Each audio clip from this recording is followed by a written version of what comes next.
She hovers good. I like that.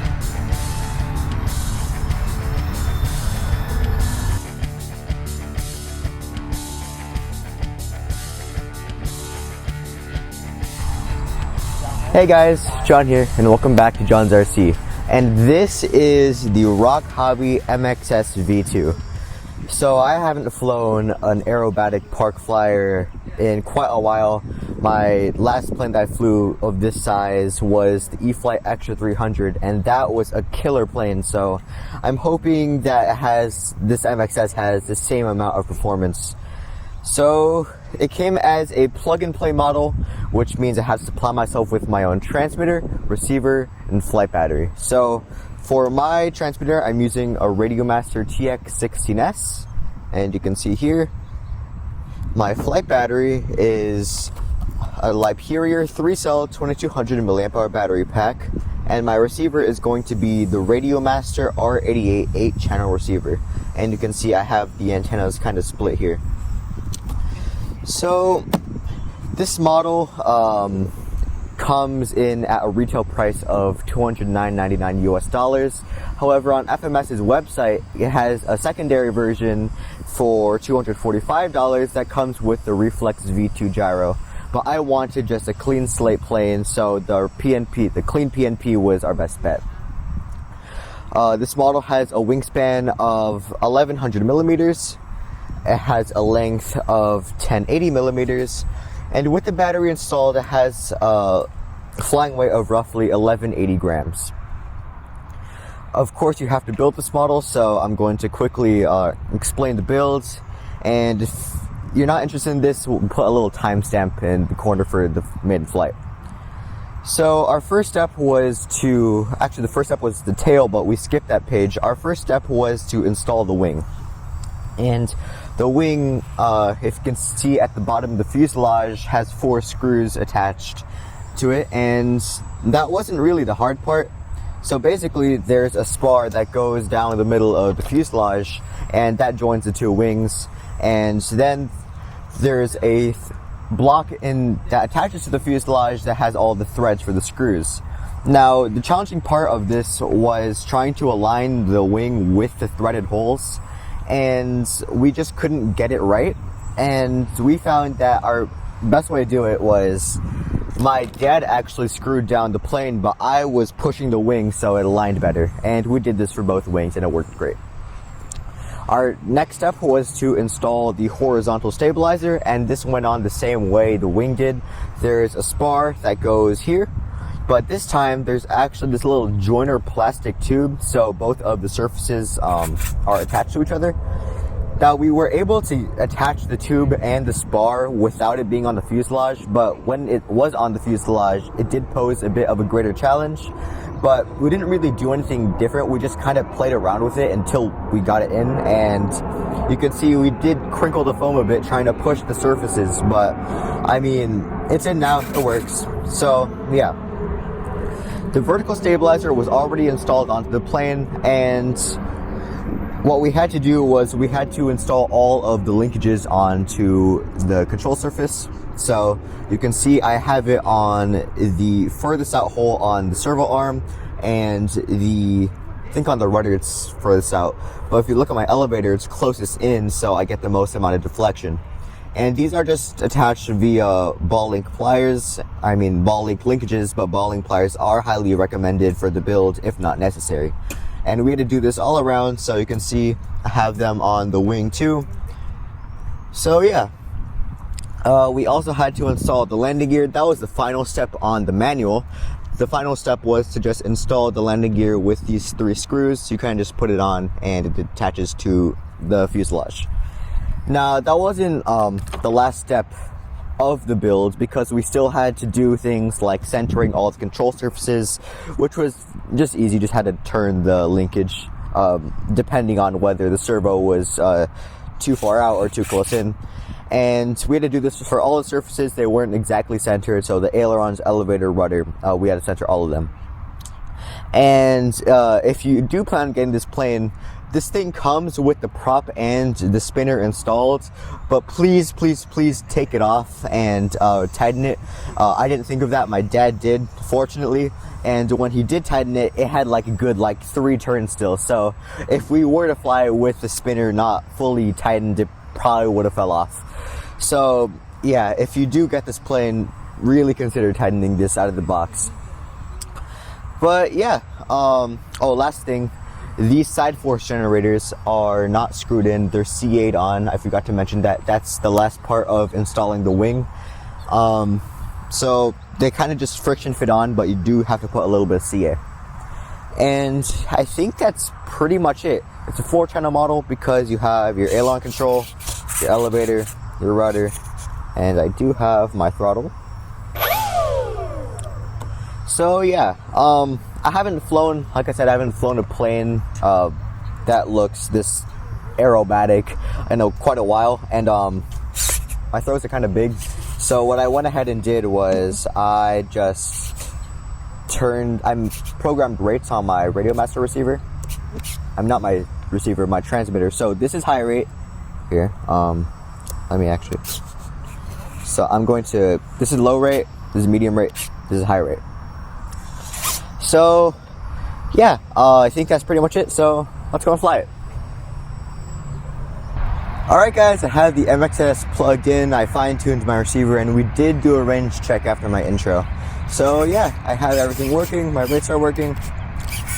So yeah, and I did forget to mention during my intro, in case you're wondering, I did injure my arm. It's nothing serious, like I didn't break or anything, but I did fall off my skateboard. So I need this thing just for it to heal for a couple of weeks, but I'm flying. Okay, one last control check.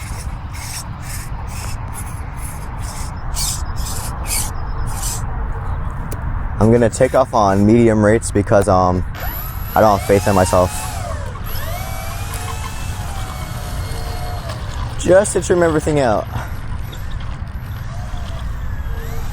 And also I've been flying my Fun Cub for like the past 4 weeks, so MXS is gonna be a big difference. Alright, taking off.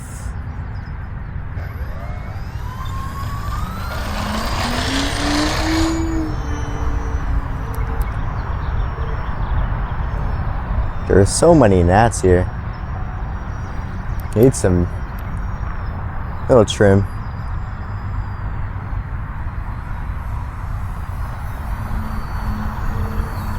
Flying pretty good. The trim is being bipolar. I don't know whether it's tilting left or right.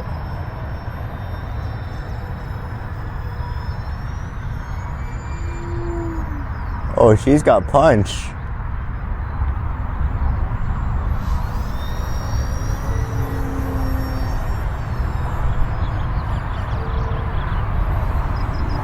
Yeah, I'm completely not used to this.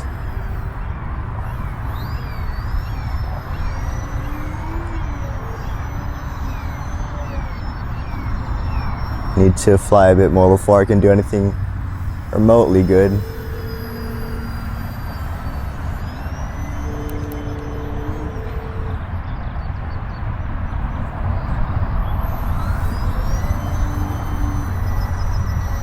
Knife edge is pretty good. I think with my medium rate, the rudder needs to be higher.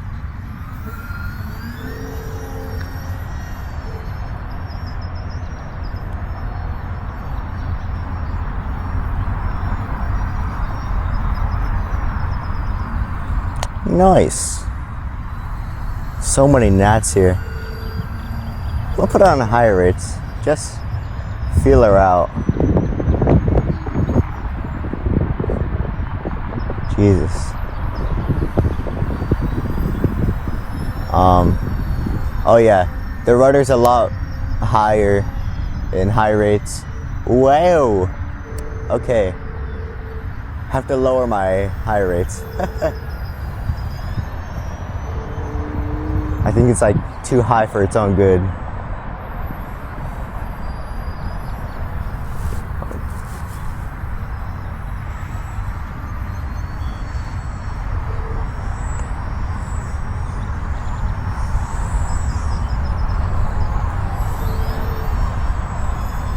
Yeah, so I'm really not used to her.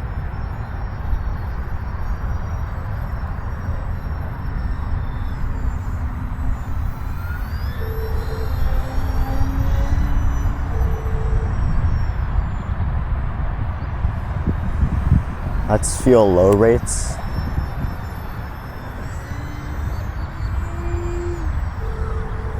Okay, so this is what I'm more used to. Flame me in the comment section. Low rates. Because this is like fun cub rates, right?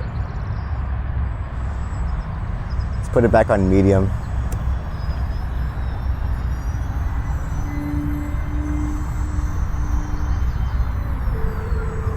She flies very nicely.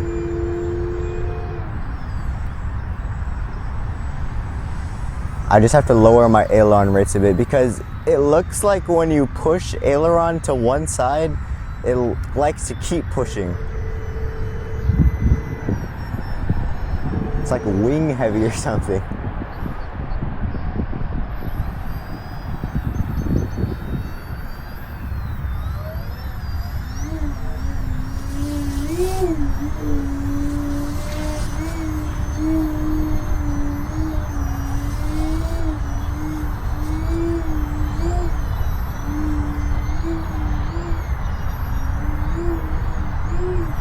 She hovers good. I like that.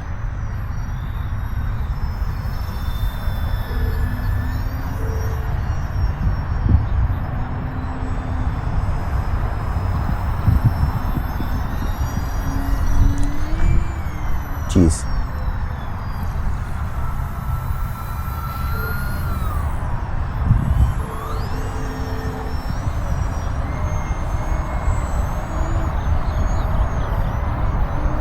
Do some torque rolling. Yeah, she hovers very nicely. She definitely excels at that. Let's take a look at stalls. I'm gonna load up the wing a bit.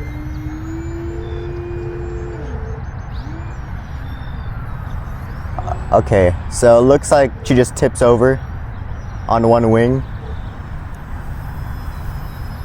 Let's take a look at that again. I have to play the lottery after this one.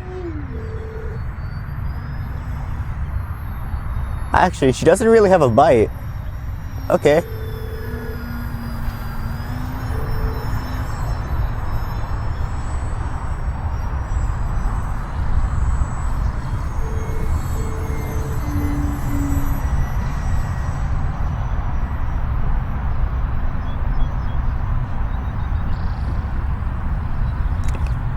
Let me do some low action for you.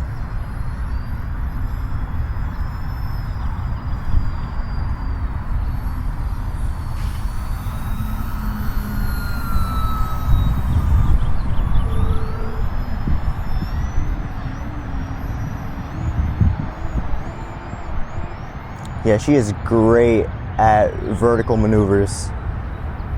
See a little hammerhead. 3 cell is giving a lot of juice.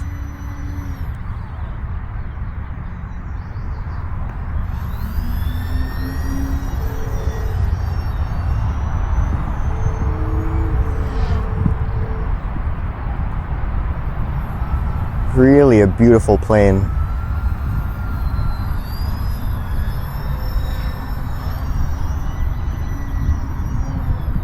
Alright, I'm gonna go in for a landing. You can get a second flight on her.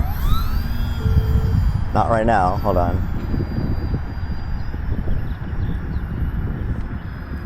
Let's see how I can land this. Beauty of a machine.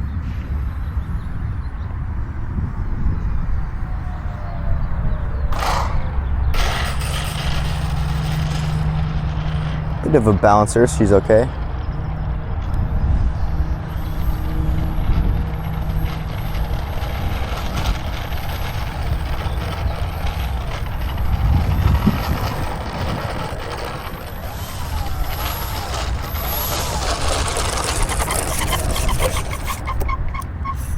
Okay, so that was my maiden flight on the MXS, and I am very pleasantly surprised with how this plane felt. She flew amazing in the air, very stable. She did need a few clicks of trim here and there. I was confused by the aileron because at first when I took her off, I pushed left. She kept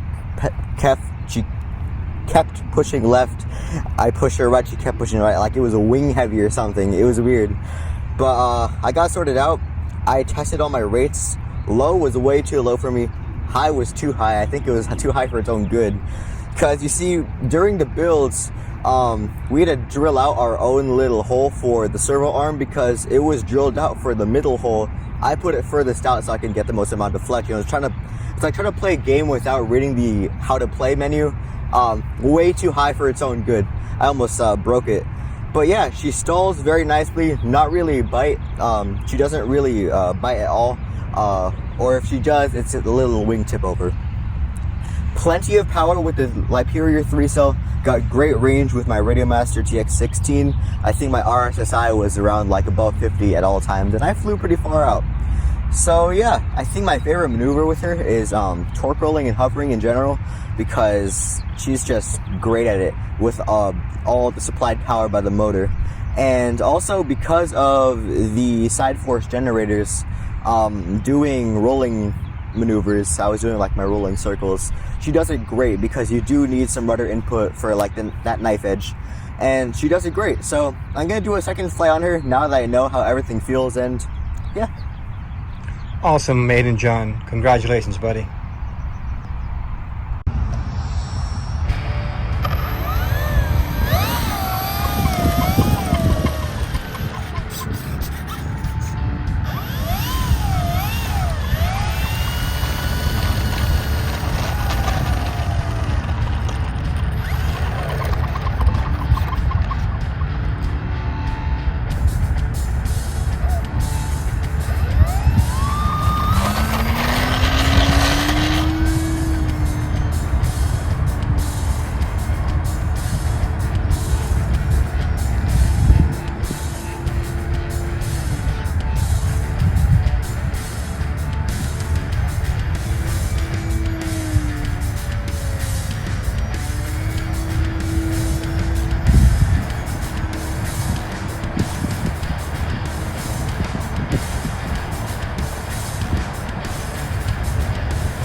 Nice flight, John. Nice flight.